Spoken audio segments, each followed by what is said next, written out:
Nice. Very nice. Front to back. Leader's garment. Quite happy. It's alright, isn't it? Looks pretty good in that bad boy. Excellent, I think the word you're looking for is. Look at that thing. Looks beautiful. Done. Beautiful. Now, only if you're ready for this. Welcome back to another episode of the OTB podcast. We're here again with my sidekick, Red Dog.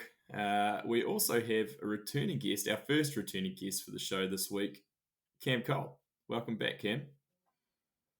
Oh, first returning guest. That's definitely some clout right there.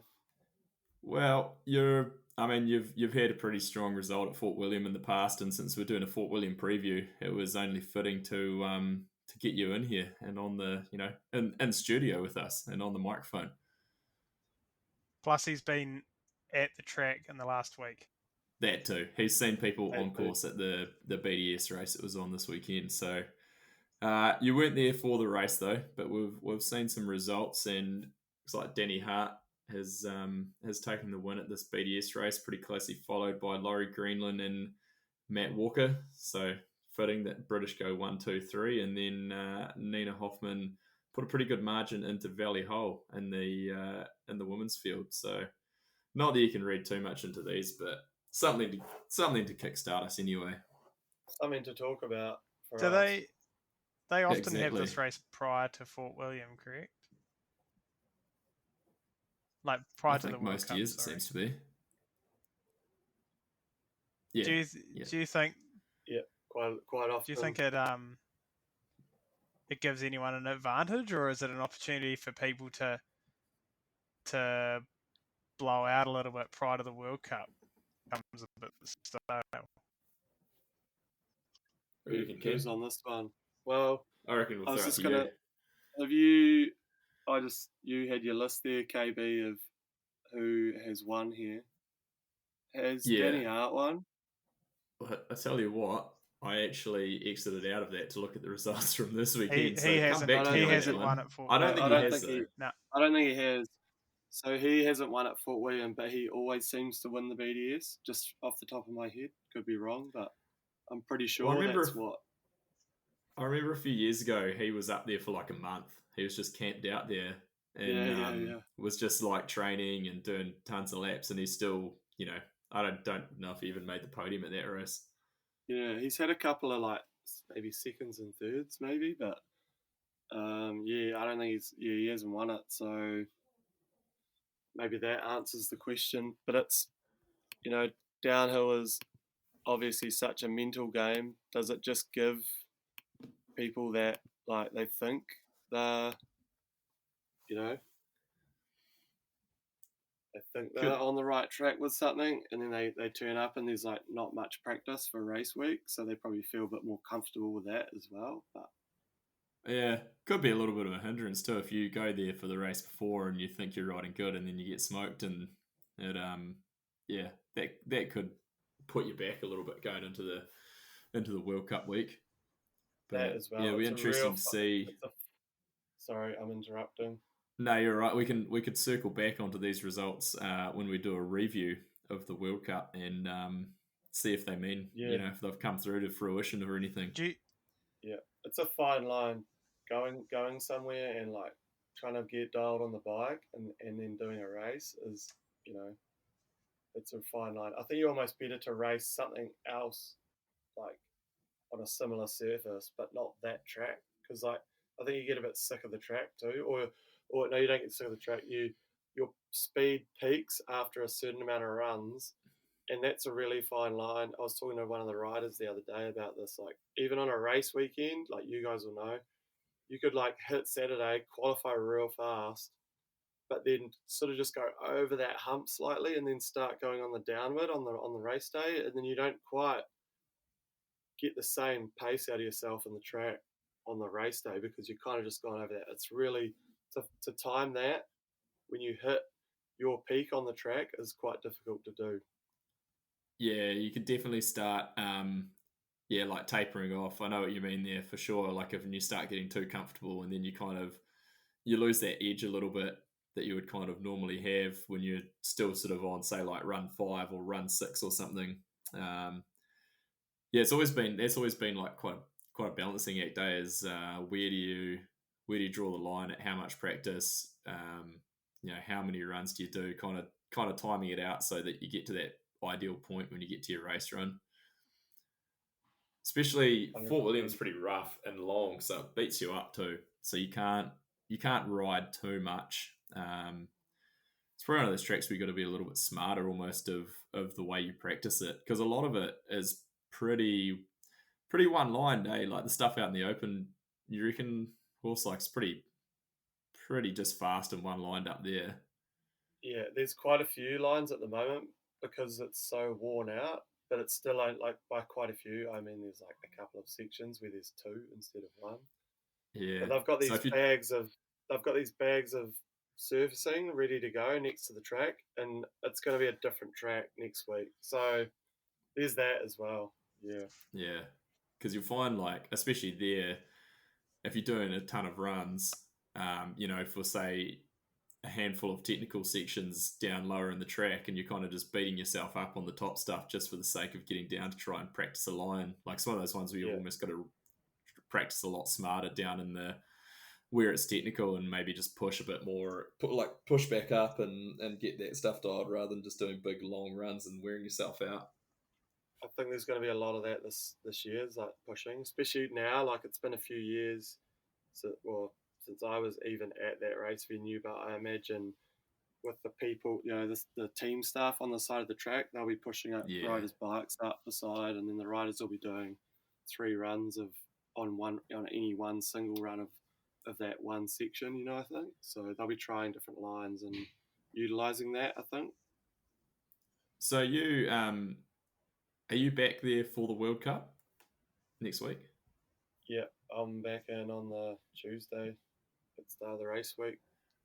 All right, good. We can get an insider again for the race review. We'll book you in now.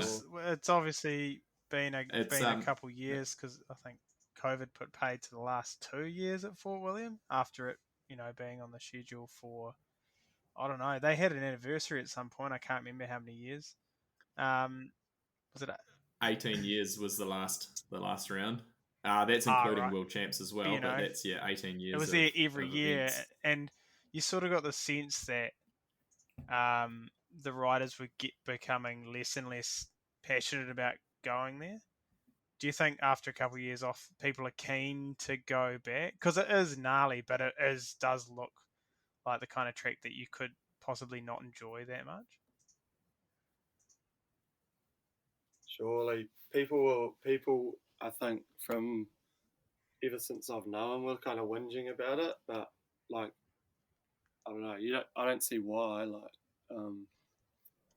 it's an icon now that we need on the circuit, and when you go there after not having been there for a few years, me personally, like, you realize just that location, the track, the uniqueness of the track, the crowd. Like, there's so many things. The industry, like in the UK, there's so many reasons to go there.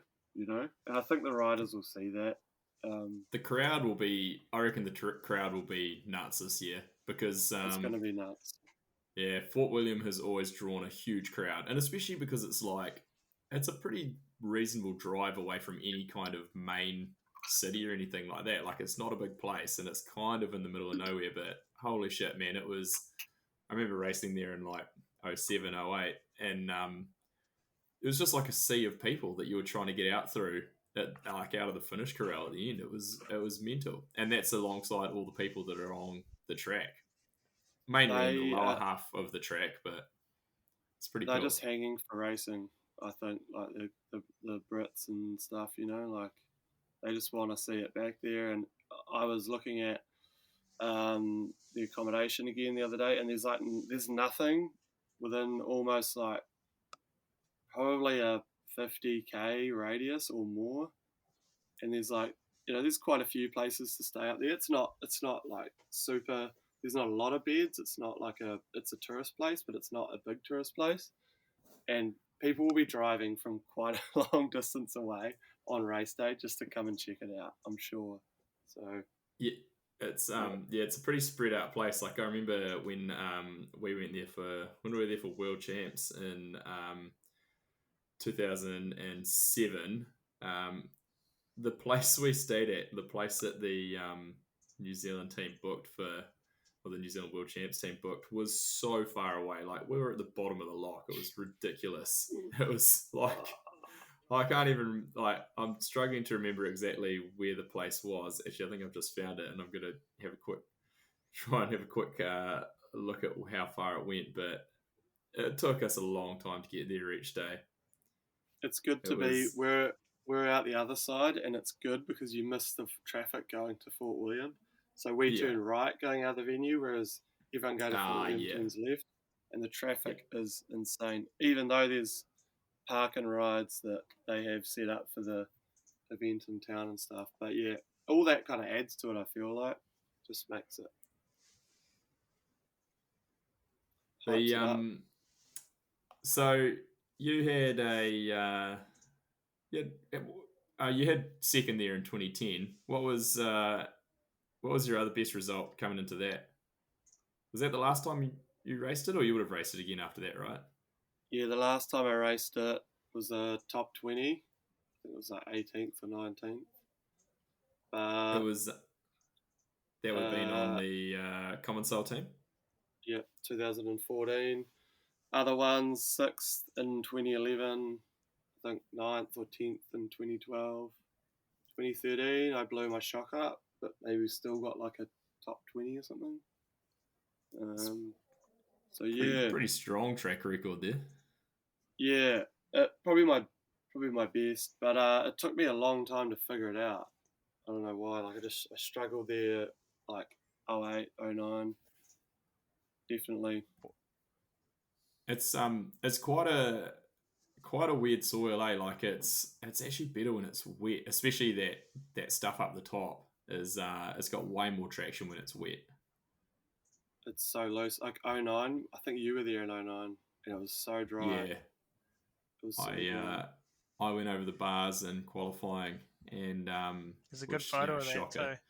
But there is. I'll find that one for the podcast Instagram. I just tore I actually tore like most of the skin off one of the palms of my hands because I didn't wear gloves at that point. Of course not. Yeah. I've never Red been. Dog, have you been there?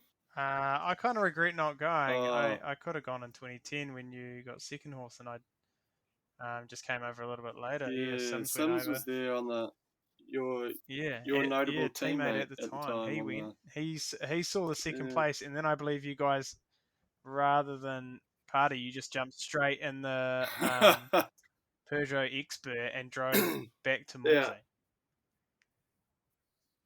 Yeah, all the way, like non-stop. Three of us packed in the Expert. That was sick. That was good. I've just been browsing results from Fort William, and 2008, Cam Cole 66th, myself 68th, right there with each other. Oh, tight racing.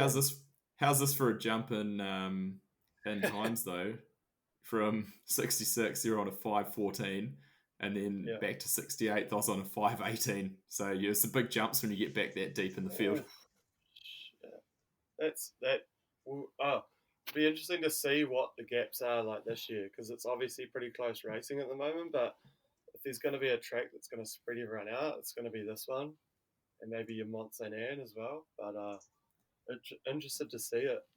Obviously, having been away for a couple of years, see where everyone's at. I actually watched some replays last night. I watched 2018 and 2019, and I think I even went back to 2016, and it seemed like the times are really tight, sort of, I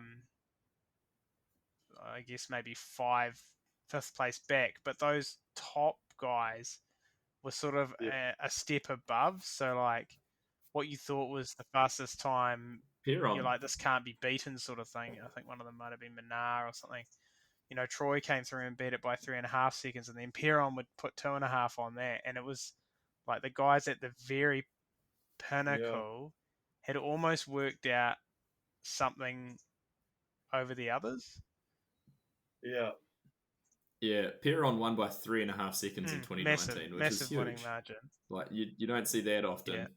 No. And then You know Troy was 0.1 ahead of Loris, so they were pretty tight. And then it was 7.2 Yeah. seconds back to fourth from the lead. So it was like that was a huge jump. How many? 7. Yeah. So yeah, Whoa. fourth place was Finn Isles, Yeah. and he was 7.2 back from Piron. Dude, Horse, that's huge. what makes the track's obviously quite unique. You know, you've got that sort of the, I guess, speed the whole way, but the top's maybe a little bit more technical, and then and probably slightly steeper, and then the bottom really flattens off. Obviously into that motorway section into the finish. What makes a good run there? Like, are you obviously wanting to attack from the top, but is there any section that's a real make or break? I think it's in technique, to be honest, and like I think this is maybe we're just cracking into it here, like what you guys said with how those guys have worked something out. I think being really relaxed in your body and comfortable on the bike lets you do the amount of runs you need to do to learn the track, but it also lets you race in the run as fast as you can the whole way because you're not getting fatigued fighting the bike. So just having like super relaxed arms and just letting the bike like do the work and not trying to operate, like just operating the bike but not trying to operate it, if you know what I mean. So like riding tight or any sort of like excessive holding on will just ruin your weekend and then ruin your run as well, I think. Yeah, because I guess Does if that you make sense? the key is to stay as fresh as possible, right? So you want the bike to be doing the work, and if you're fighting it or forcing it, Yeah. then that slight tiredness building and building slowly adds up to more and more time by the bottom. It's a long track, and especially with a big hefty pedal at the bottom as well, you get found out pretty quick. You need the power down Yeah. there. And I think it also allows the bike to like do what it needs to do. Like this is kind of regardless of like any track, like but relaxing the arms and just wading through the legs, and then just letting the bike skip across all that. Otherwise there's so many bumps, like that you just if you think of every bump just holding on a bit too much, it's going to be that 10% fatigue, and then that 10% is going to wear on you on race day, and then that 10% is going to compound into 3 other things as well, because there's so many variables, and then you're just done, like even if you are feeling good coming in. Do you remember Cooked doing it. anything specific on bike setup? Obviously, you rode quite a few different styles of bike Nah, over your tenure there. So 2010, I remember this one quite clearly. I did a race in Leithen, IXS Cup, and it was super tight between trees, and I had my setup and it was pretty good. Just kind of left it, and completely different racing. I think I was like 9th or 10th or 8th, something like that. And then I went to Fort William literally the next weekend or the week after that or whatever. And got second. And all we did was, I think Jay Frey at the time just took 2 clicks of high speed off in the rear because it was like kicking a little bit. And then that just settled the rear down and then we were good to go. So that was 2010. So honestly, now I don't know what we'd be doing. Like I don't think you're changing much. I don't think you should change much. I mean, yeah, you're going faster. Maybe you'd speed your rebound up or something, like because everything's happening quicker. But I don't think you're changing a lot. It'd be interesting to go there and ride it now on like a modern day 29er compared to. I mean, you would have been on 27.5, I guess, by the time you were there last. But like, you think back to the 26-inch wheels, like Fuck, it would be a whole new track on 29er now. The speed must be intense. Yeah, I was on a super long bike and a 27.5 wheel, so I don't think I was that far off where we are now. I think even tubeless and stuff like that. So, yeah, not too dissimilar. Just, I mean, basically the front wheel size. Yeah. If you look at it now, Yeah, I it's mean, the it's only pretty much a difference little there. mullet now, isn't it? Was it Yeah, always a battle to keep yeah. air in the tyres in the earlier years? Yeah, it was a fine line, but I think rim and tire technology, depending on the rim you had, kind of jumped between like 2012 and sort of 2016, 17, Yeah. 15 maybe even. So there was 3 years. I think that was the first thing to kick off, and then a lot's happened obviously since then. But So I was looking at the 2010 results just out of curiosity, and Gwyn gets fourth, but he loses the race in the last sector on the pedal to the finish line. Essentially, he's right there, like he's second and third in the first two sectors, and then he's 3 seconds off the pace back in 31st in the third sector, and he loses the race by 2 seconds. So man, that's interesting to see him just lose such a huge chunk in there. But I guess it's a long, it's quite a significant portion of track, but it's also a lot flatter, so it is very much human powered by that point. So if you've burnt all your matches further up the course, then you're going to suffer further down. yeah, Yeah, whereas you're cooked. someone that's fit will capitalize on that. You know, they'll amplify their fitness almost to a degree because they are fit. Yeah. You know, I think so. It goes both ways. You could just roll like everyone else or whatever, but yeah, I mean, there's a lot now two's coming into it because it's so fast down the bottom, but it is flat, like those jumps and then aero and stuff like that. So if you can tuck, but then when do you tuck and when do you pedal? It's quite a lot of. There's like your strategy and then there's like your tactics. Like what are you going to do through that section to like manage your speed and to guys will be going off the sides of the lips on the jumps and trying to find that flatter side of the takeoff or whatever and all this kind of thing. So, bearings and race wheels are going to matter. Tightness of pants, which most of the top guys don't seem to I don't have know a if they problem get with much at the tighter. moment. Funnily enough, Yeah. I was watching 2018 So, and shorts were still around, and I think Perron actually won in shorts. And I was wondering if he Shorts? was the last person to win in shorts. That would be an interesting little bit of trivia. Who was the last World Cup winner in shorts? If you can remember, slide into KB's DMs. He loves it. Yeah, we'll have to might have to do some research on that one. Who was the last person to win in shorts?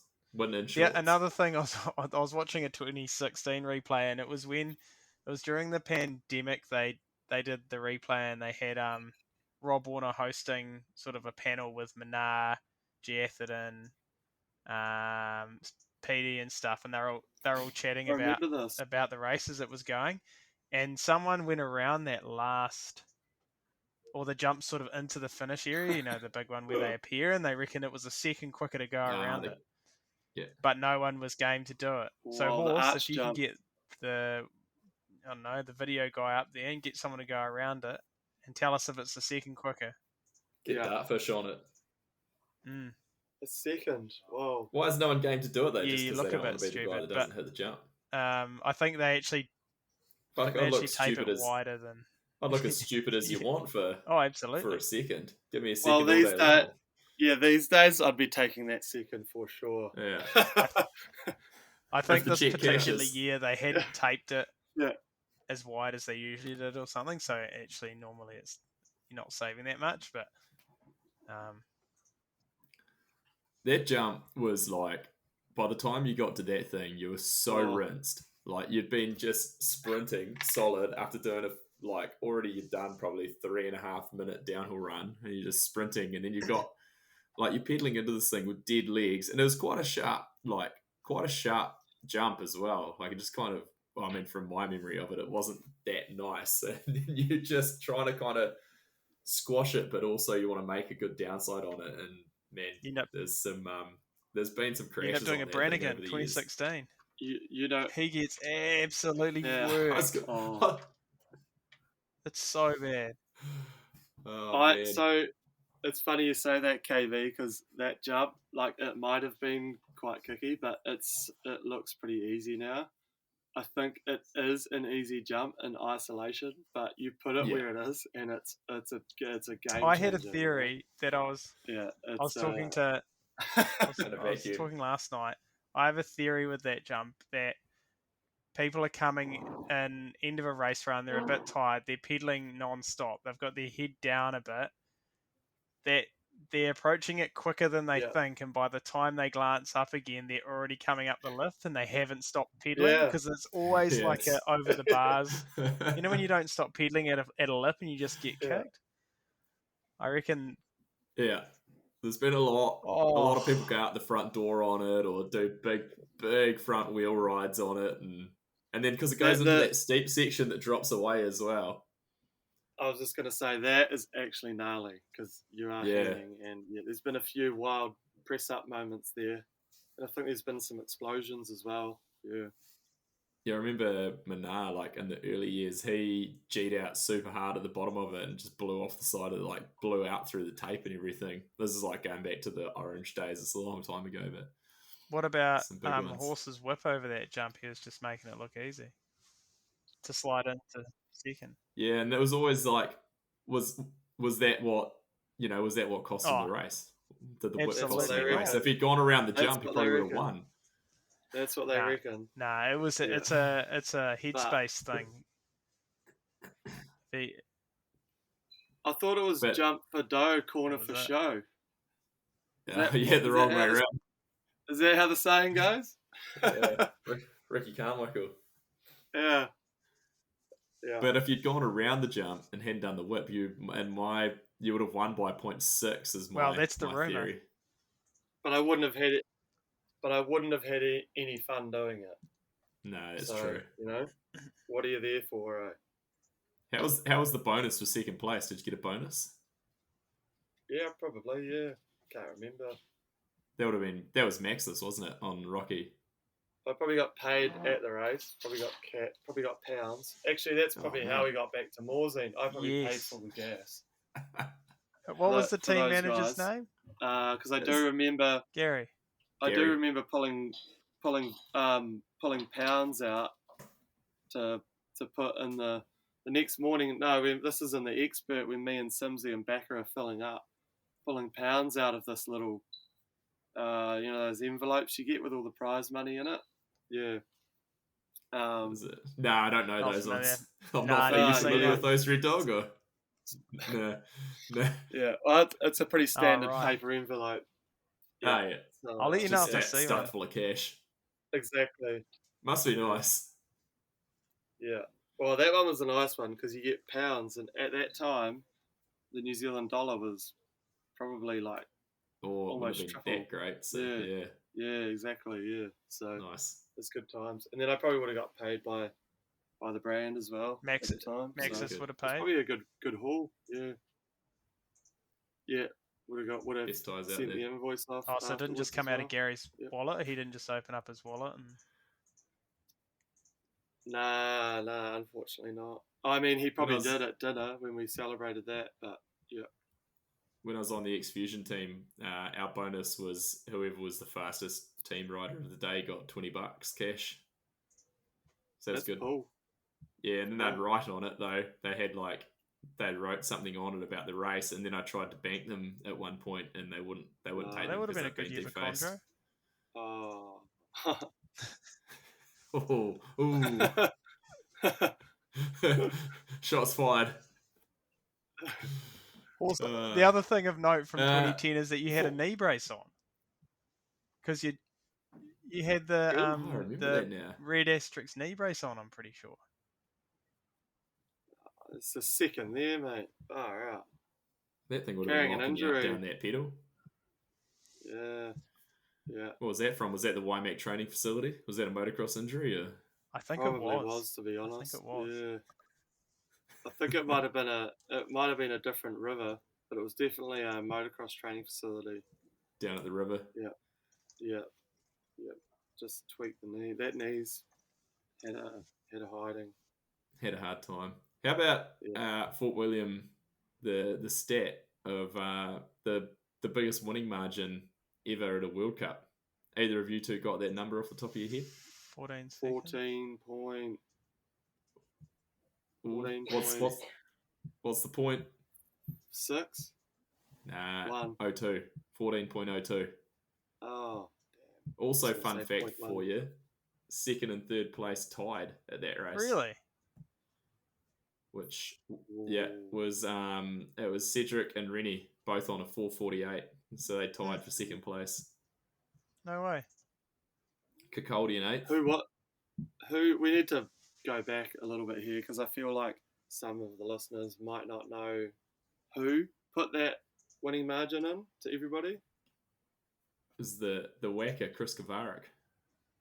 It was. I mean, it was huge. Is it legit though?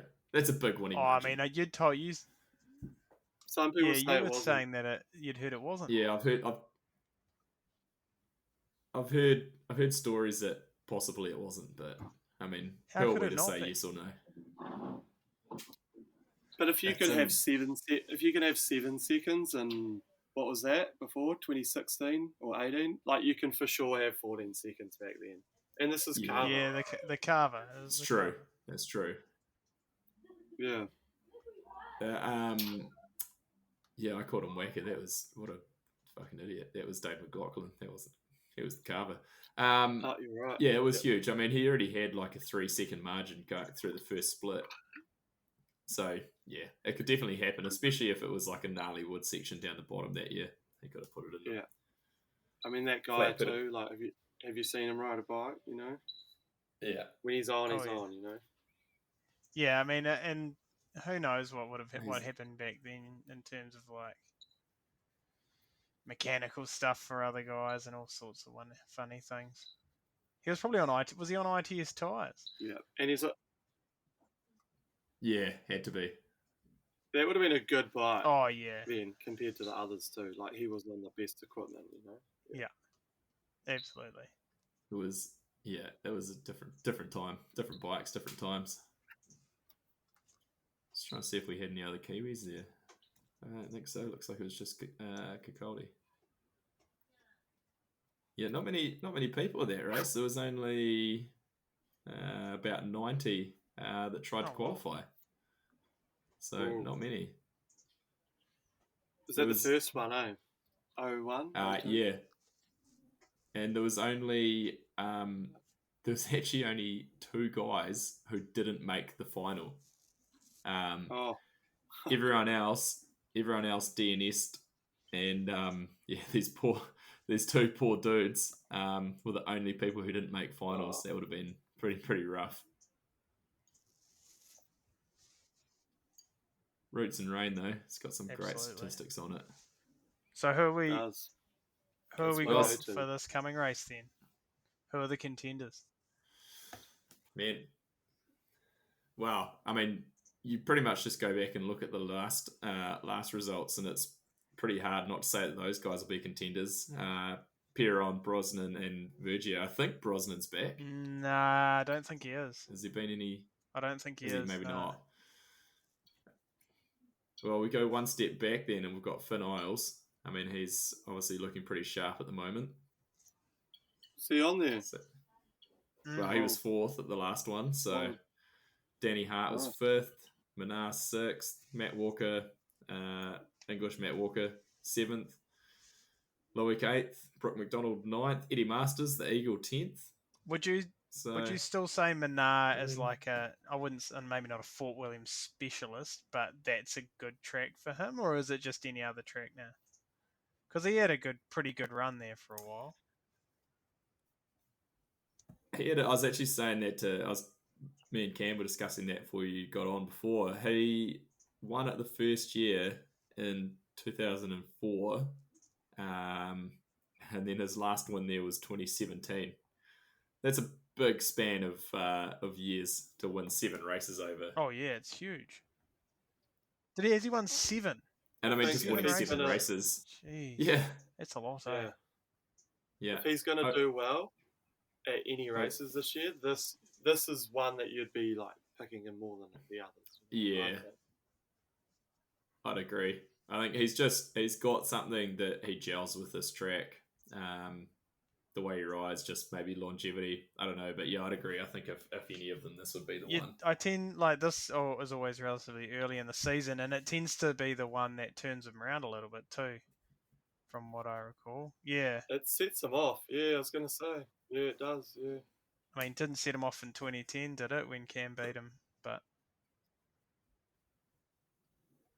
Wow, Yeah, that's maybe it another fired him up story. for the I don't rest of think the he won season, the though. overall. Yeah.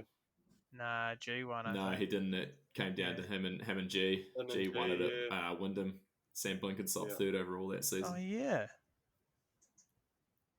Just throwing that in there. Yeah. It was a good season for him that year. He was pretty much third behind those two guys. Is like, he just about is every he back? race. He's back for He Fort qualified. William. He's back. He's just getting his house and life packed up, and him and the family are hitting the road. It'd be good to have him back. Yeah. Yeah, it's a bit weird without him in Yeah, the first round. really weird. It's not often a World Cup season starts without him. So we never really got into any predictions, but I'll go Perron. In no particular order. This is just the top 3. I think I might throw Thibaut de Prella in there, and I'm going to put Bruni in there as well. That's my Oh, 3. French. Okay. I'm going with Emery. You can't look away from that. That he's got to be in your top 3, I think. And then Finn Isles, 2019, he was good. I think he's even better now. I will put him in my top 3. And then the other guy I'll put in is Reese Wilson. I think he's got a history there. He seems pretty comfortable with himself and his bike. I'll put him in my top 3 as well. It's a good call. Yeah, not a bad pick. Yeah. That could be your sleeper. I'm going to go Hart, Greenland, Ooh, Perron. Oh. does a Brit Interesting. win? History says no. Nah. Yeah, Brit wins there a few and not few and far between, but there's only been a couple of guys who've actually done it. G and Peter. Because you got Gee, Greg winning Petey. 7. Yeah, and they've Has only Petey won one only each won as well. one? Yeah, wow. Yeah, he only won it in 2005, yeah. 2005. That is incredible. Yeah. There's been a lot of Brits, obviously, a lot of British wins in the elite women. Well, it's not a lot of them. It's only been Tracy Mosley, Tani, Rachel yeah. Atherton, and Tani Seagrave. Whoa. But Yeah. they've won the bulk of Yeah. them. How many's G won? Just the one as well. Just one. Two, sorry. He was, won 2010, obviously, and also 2013 he won. Gwyn's had a win there. A lot of repeats. Like Hill had back-to-back wins there. Minar's obviously won a lot. Perron's had back-to-back wins. Greg Minar's, 7 I deep, mean, so. Minar was 7 and Petey with 1. Like, that's hard to comprehend, eh? But Yeah, it's all. I mean, podcast listener Steve P. Whatever works. Yeah.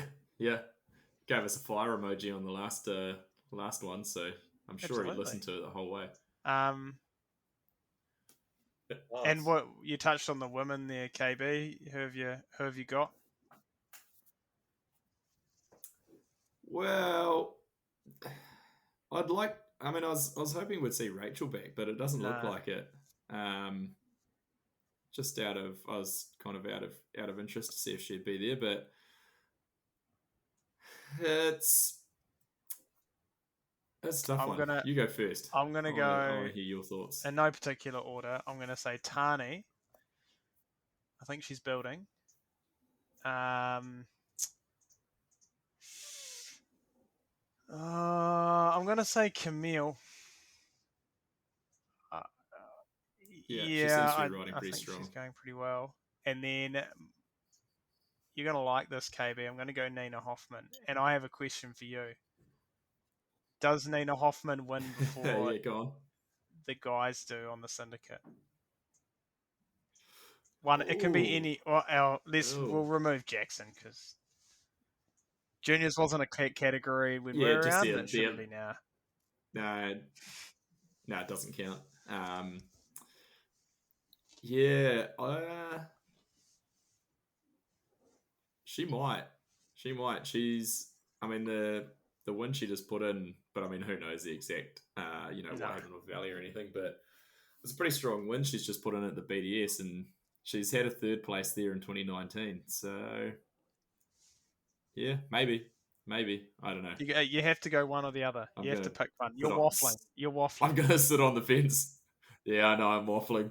Okay. Yeah, Nina wins before. Now I regret that decision. No. Now I regret that. There's a chance. Statistics, though, you've got two people with a chance of winning a race before one, so okay. I don't know. I'll stick with it. Yeah. I'll be happy to see any of them win. Even that's a good bet though, because even if they both win on the same day, the women's race is before the men's. So Yeah, she'd win first. Yes. Exactly. Technicality. Yeah, so that's where Horse has done this before. Yeah. See, Horse should be making bets, not me, because I bet on things like Aaron Gwynn making it. Well, I bet top 5. Yeah, those beers are going to be good. Nah, he's turning it around. We haven't talked about him this whole podcast other than when 2010, but he's coming around. Yeah. Nah, he blew up at that track big time one year. What was that? Yeah, and the top 8. Oof, it looked dirty. Yeah, it didn't even really. Oh, it was huge. He only made it like 4 corners into the track. I think he was walking back up after that. Yeah. Yeah. That Eddie one was did the massive. same as well. That's in 2018, maybe? No, 2016. He wads it up a few corners in, and then he just peels off into the trees near the bottom. Yeah. Never to be seen again. Yeah, I think my top 3. I don't really have anyone that I, because you went Tane, Camille, and Nina, wasn't it? Yeah, I'm kind of think I'm leaning that way as well. Okay. I reckon Miriam, Nicole, Camille, and Nina.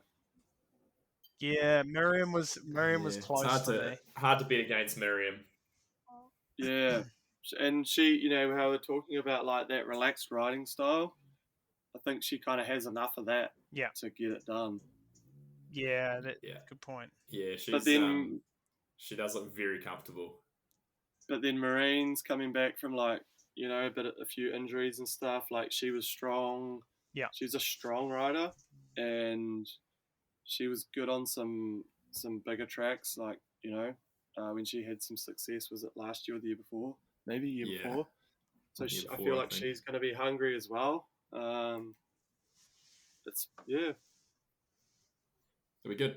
It's good to have a World Cup back on again, so excited to see it. I was borderline thinking about going because I'm in Germany next week, probably the week this comes out, and I actually had a quick look to see if it was possible to make it there for it, but it was a bit too much of a trip, so pulled the pin on that one. But Horse, you'll be there, so we look forward to your insights on now that we've just locked you into a review show against your will.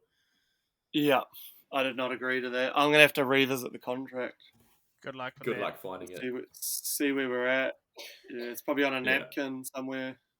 Yeah, I think you'll find that you actually pay us per appearance. Oh, right. We're helping your brand out. I mean, I'm happy to do that. I'll But great, you could be our contribute. sponsor. We Yeah. could actually call this the OTB podcast presented by Cam Cole. That'll be sick. I think as well, just one last thing from me is your when you do your post about Instagram post about this, you're going to have a photo of you going over the bars, Carver winning by 14 seconds, and I don't know if we can find it, but maybe the 2010 whip on the arch Oh yeah, jump. someone pulled that recently. Absolutely. Might have been Nate Sherritt. Oh, there you go. That's Nate Sherritt will Yeah. definitely have a copy of it somewhere. Nate Sherritt can remember that Yeah, run there you intimately. go. Right. That's good. He studied it. Yeah, he has. All right, so I'm just making some notes here. So picture of Carver in 02. Me going OTB, fitting for this podcast. Exactly. That's got to be the first one. Horse 2010 whip. Any other iconic moments we need from there? Maybe I'll find the one of Petey holding the bike over Yeah, his head it's because pretty that was pretty iconic. cool. Yeah. Yeah. Or a Manar. There's got to be a Manar. picture in there somewhere. I'll Honda. find something Manar. good from Manar. Yeah. Yeah, Honda. Yeah. Honda in 04. Yeah. All Of course, right. what's the beverage of Yeah. choice up in Fort William? Iron Brew. It is. Vodka? Yeah. I've seen Earn Brew. Earn Brew. Iron Brew. Yeah, I've seen a few of those lying around on the ground in the car park there at Oh, the yes. event venue. Is that the equivalent of like a Woody in New Zealand? Like you just see Woodstock cans littered everywhere? It must be, It must be. Yeah. Littering with Earn Brew is synonymous with that. Yeah, it's yeah. But outside of that, it's I don't know. The whiskey. It has to be whiskey. There's quite a few distilleries in the area, and it's quite nice. Quite nice stuff. And the Nice drop of infamous whiskey. midgies have survived COVID. Like they're still there. I could not report on that. There was none there. And I Really? was really enjoying myself. Oh, impressive. It It was comfortable. horrendous in the Terrible. past. 09 was really bad. Must be a weather conditions thing. Yeah, I don't remember 09 that well. I probably hit my head. Yeah, we'll see from that photo. Yeah, absolutely. Well, Horse has got to go get a COVID test, so we better let him go. Well, it's a good way to wrap this up.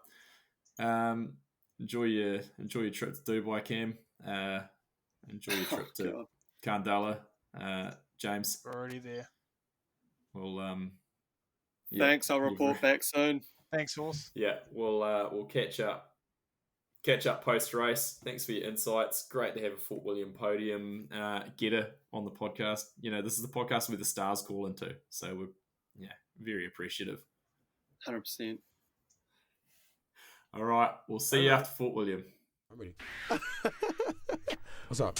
I come from the land of down under.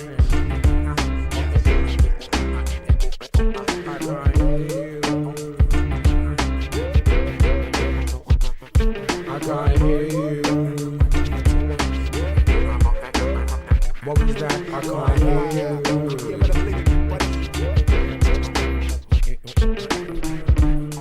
I let it be like John Lennon, the anti-serum that you don't get for poisonous venom. Read the label carefully, I'm only here for the show. I love hip-hop too much to let you feed my ego. In the key of F-U-C-K, Y-O-U. I mean, why do I owe you if you're not helping me through? I mean, why do I owe you if you're obstructing my view? Success is not my castle, just a house that's brand new. You see, I irrigate the culture, give it shape like a sculpture.